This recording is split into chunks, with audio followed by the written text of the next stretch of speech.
Madame, Messieurs, frères et sœurs, chers amis, fidèles de l'émission Escapade, bonjour, bon dimanche et bonne semaine. Ce matin, nous allons partager une méditation un peu particulière puisque le texte n'est pas de moi. C'est un texte que j'ai lu ce matin et que j'ai trouvé que c'était assez profond. Ça m'a touché et j'ai décidé de le partager avec vous. Cette méditation a pour titre « La vraie repentance ».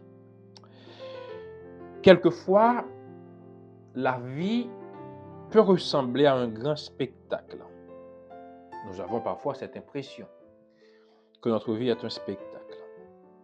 Nous pouvons nous laisser entraîner à vouloir plaire aux gens, à nous renier pour que les gens soient contents, à faire des efforts surhumains pour contenter des personnes qui, excusez-moi l'expression, s'en foutent royalement de vous, à faire de grands prêts à la banque pour montrer à ces personnes que nous avons une vie de rêve, à oublier nos principes, être hypocrite pour que ces gens puissent être contents.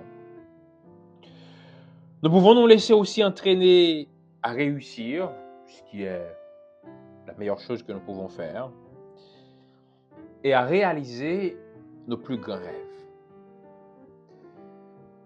Quand nous essayons de plaire aux gens, quand nous avons réussi, quand nous réalisons nos rêves, la société est contente.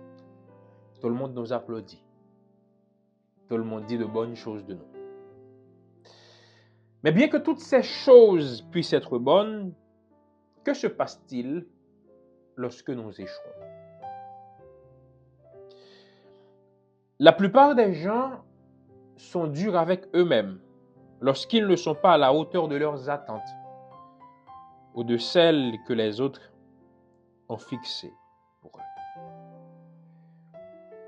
Te souviens-tu d'une fois où tu as raté? As-tu ressenti de la culpabilité, de la honte ou même une condamnation parce que tu n'as pas réussi ce que tu voulais et parce que tu ne corresponds pas complètement à ce que la société attend de toi? La Bible traite ce sujet. C'est parce que Dieu sait que nous ne sommes pas parfaits et que nous allons nous tromper au cours de notre vie qu'il nous invite à ne pas sombrer dans la fatalité quand nous sommes face à ces moments. Vous savez, je dirais de préférence, tu sais, il ne faut pas que tu sois si dur avec toi-même. Parce que je pense que tu as fait de ton mieux. Et le fait d'avoir fait de son mieux, c'est déjà un encouragement quand tu reviens l'échec. Nous pouvons être tristes, bien entendu, mais nous ne devons pas sombrer dans la fatalité. Et d'ailleurs, même Paul va nous expliquer que même quand la tristesse vient de Dieu, la tristesse qui vient de Dieu n'est pas un appel à la résignation ni à la fatalité. Dans 2 Corinthiens, Paul dit que la tristesse, selon Dieu, ne conduit pas à la condamnation, à la honte ou à la culpabilité, mais plutôt vers la repentance et la restauration. Quand nous regardons Jésus, nous nous rappelons qu'il a pris toute notre honte et notre culpabilité sur la croix. Cela nous dit que nous n'avons pas à porter la honte que Jésus a déjà portée pour nous. Lorsque nous nous trompons, lorsque nous échouons, notre première réaction devrait être d'aller à Dieu et de nous rappeler de la réalité de la croix. Alors, lorsque la tristesse terrestre nous pousse vers le bas, la tristesse divine nous amène à Jésus où nous savons que nous sommes pardonnés et renouvelés. Ainsi, Même si nous pouvons encore nous tromper et échouer, nous pouvons être certains d'être continuellement renouvelés par Jésus.